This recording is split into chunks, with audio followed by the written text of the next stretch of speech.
तो इस पार्ट में हम देखने वाले हैं कि इंपॉर्टेंट सेटिंग ब्लेंडर का क्या होने वाला है। इसमें मैं आपको सेटिंग बताऊंगा, 3 बटन, फिर ग्राफिक सेटिंग दिखाऊंगा, उसके बाद एक्सटेंशन क्या क्या आपको इनेबल कर लेना है। चलो सबसे पहले यहाँ पे आपको ब्लेंडर ओपन कर लेना है।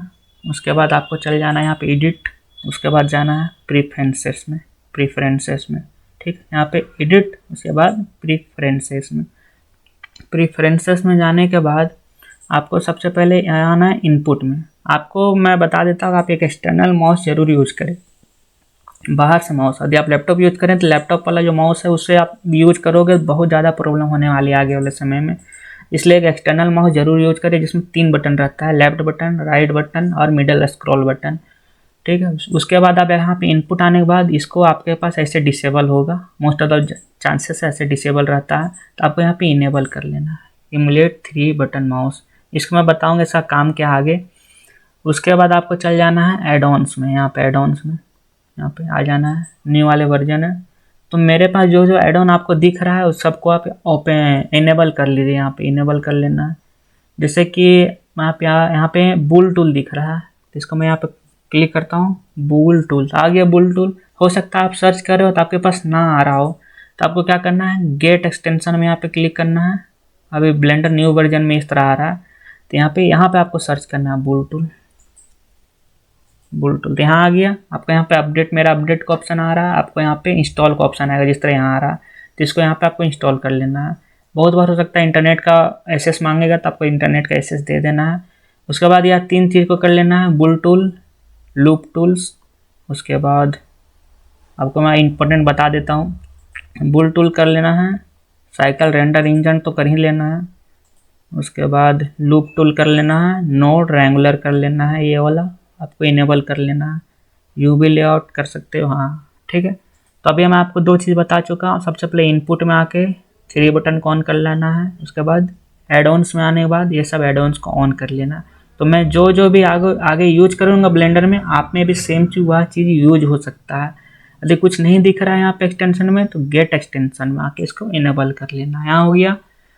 उसके बाद हम जाते हैं सिस्टम में, आपको आ जाना है सिस्टम में आने के बाद हो सकता है आपका इस तरह करके हो या फिर इस तरह करके हो, कुछ भी हो सकता है। सबके पीसी का रिक्वायरमेंट्स के हिसाब से अलग अलग ऑप्शन है।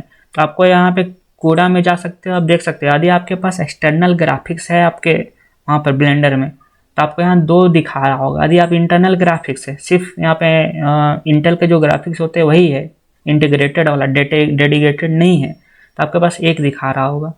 तो आपको यहाँ आ जाना है कूड़ा में। उसके बाद यदि आपके पास डेडिकेटेड है तो आपको इनेबल कर लेना है, जिस तरह मैं अभी सेटिंग में इनेबल किया हुआ हूँ। ठीक है, आप यहाँ ऑप्टिक्स का ऑप्शन आप में आ रहा है, तो ऑप्टिक्स को जाके सेम ये कर लेना, कुछ नहीं करना है, इनेबल कर लेना। दोनों को आप नहीं इनेबल करना, नहीं तो हो सकता है कि ब्लेंडर हैंग करने लग जाए। सिर्फ इसको हमको डेडिकेटेड ग्राफिक्स में ही इनेबल करके रखना है।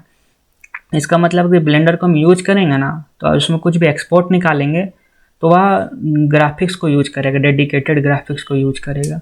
इसको यहाँ आने के बाद उसको ऑटो सेव तो ऑटोमेटिक रहता है, तो यहाँ पे आप सेव कर सकते हो। बस सेव हो गया हमारे को। बहुत यहाँ पे सारे सेटिंग हम देख लिए क्या क्या इनेबल करना है। अब आपको बताता हूँ कि आप कोई भी प्रोजेक्ट को बना रहे हो तो उसको सेव करना बहुत ज़रूरी है, क्योंकि बहुत सारे लोगों का होता है कि पीसी का थोड़ा जो स्पेसिफिकेशन रहता है ऊपर नीचे होता है, किसी का कम होता है, किसी का ज़्यादा होता है, तो ब्लेंडर कभी कभी क्रैश कर जाता है। हम बहुत बड़े बड़े प्रोजेक्ट पर भी आगे आगे काम करेंगे तो ब्लेंडर क्रैश करने की चांस ज़्यादा ही है। तो इसको फाइल में जाना है, आप यहाँ से सेव कर सकते हो प्रोजेक्ट को, इस तरह करके सेव एस, इस तरह करके सेव, कहीं भी आप सेव कर सकते हो प्रोजेक्ट को। मैं आपको सेव करके दिखाते हैं, यहाँ पे सेव एस करना, सेव हो गया। या फिर शॉर्टकट इसका कंट्रोल एस दबाते जाओगे या नीचे आप देख सकते हो सेव होते जा रहा है।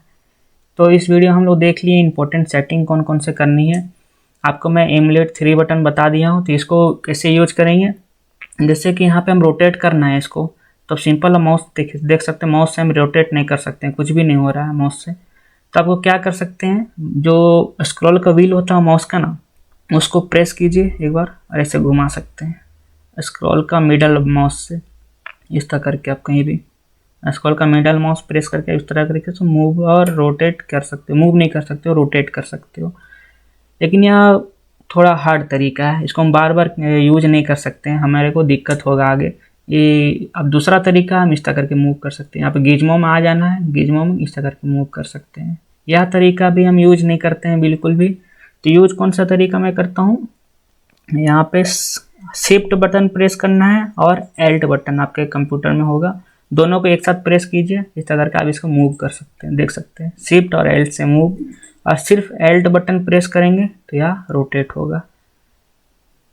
शिफ्ट और एल्ट से मूव और एल्ट से रोटेट, बस यह मोस्ट यूज होता है, इसी को मैं हमेशा से यूज करता हूँ। एल्ट प्रेस करके इस तरह करके रोटेट हो रहा है। यह कब होगा, जब हम यहाँ 3 बटन इनेबल कर लेंगे, जब ये मैं सेटिंग में करवाया था।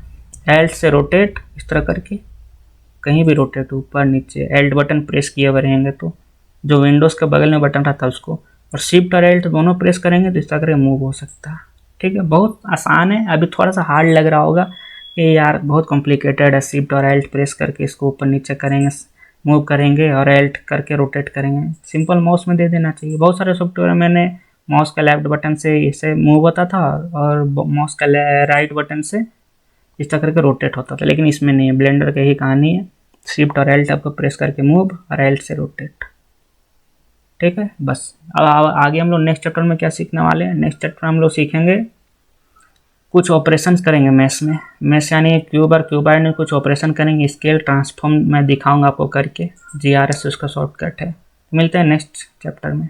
तो यदि आप ब्लेंडर को और भी तेज़ी से और अच्छे से सीखना चाहते हो तो मैंने एक कोर्स को लॉन्च किया है, प्रीमियम कोर्स है, उसका नाम है ब्लेंडर मास्टरी कोर्स। उसमें आपको क्या क्या मिलेगा मैं आपको बता देता हूँ जल्दी जल्दी में। तो आपको उसके अंदर ब्लेंडर को बेसिक से एडवांस उसमें भी सिखाया हूँ, लेकिन उसमें बहुत ज़्यादा डीप में जाकर सिखाया हूँ, जिस तरह मैं यूट्यूब में नहीं सिखा सकता हूँ। और उसके बाद उसमें मॉडलिंग सिखाऊंगा, सीन क्रिएशन कैसे करने हैं, एडवांस सीन क्रिएशन, VFX कैसे करने हैं ब्लेंडर में, जो आजकल बहुत ज़्यादा पॉपुलर हो रही है, और स्कल्पटिंग और रेगिंग जो मोस्ट इंपॉर्टेंट ब्लेंडर में होती है उसको कैसे करनी है, और साथ में सबसे ज़्यादा इंपॉर्टेंट कि पैसे कैसे कमाने हैं ब्लेंडर से, वो भी मैं सिखाया हूँ इस कोर्स में। इस कोर्स के ऐसे सबको लाइफ टाइम रहेगा, इसके एक बार पेमेंट करनी है और लाइफ टाइम का कोर्स रहेगा। जब भी मैं वीडियो डालूंगा इसमें आपको अपडेट चली जाएगी, उस वीडियो को आप देख सकते हो। और सबसे इम्पोर्टेंट कि इस कोर्स के साथ आपको 2 कोर्स फ्री मिलेंगे ब्लेंडर मास्टरी कोर्स के साथ। पहला है 3D एनिमेशन कोर्स, जिसको आप करके इस तरह की वीडियो बना सकते हो, जिसको मैंने आपको शुरू में बताया था। इस तरह का वीडियो बना के इसमें पैसे कमा सकते हो। दूसरा यूट्यूब सक्सेस कोर्स, इस तरह का वीडियो बना के आप चैनल को ग्रो कैसे कर सकते हो। आप देख सकते हो 1 लाख सब्सक्राइबर अप्रोक्स होने वाली है। तो यह दोनों कोर्स आपको फ्री मिलेंगे इस ब्लेंडर मास्टरी कोर्स के साथ। तो इसको आप ज़रूर ज्वाइन करें इस कोर्स को। और इसमें आपको यदि कोई डाउट होता है तो इसको मैं सॉल्व भी करता हूँ पर्सनली व्हाट्सअप से। कभी कभी मीटिंग ले लेता हूँ मैं, सप्ताह में 1-2 बार उसमें स्टूडेंट रहते हैं, क्वेश्चन पूछ सकते हैं। तो आपको मेरा पर्सनल नंबर भी ऊपर दिख रहा होगा, यदि आपको डाउट है तो उसमें आप फ़ोन करें, व्हाट्सअप करें, या फिर नीचे लिंक है उससे आप जरूर ज्वाइन करें। बहुत अफोर्डेबल रेट है। तो इस कोर्स को ज्वाइन करें, मिलते हैं कोर्स के अंदर।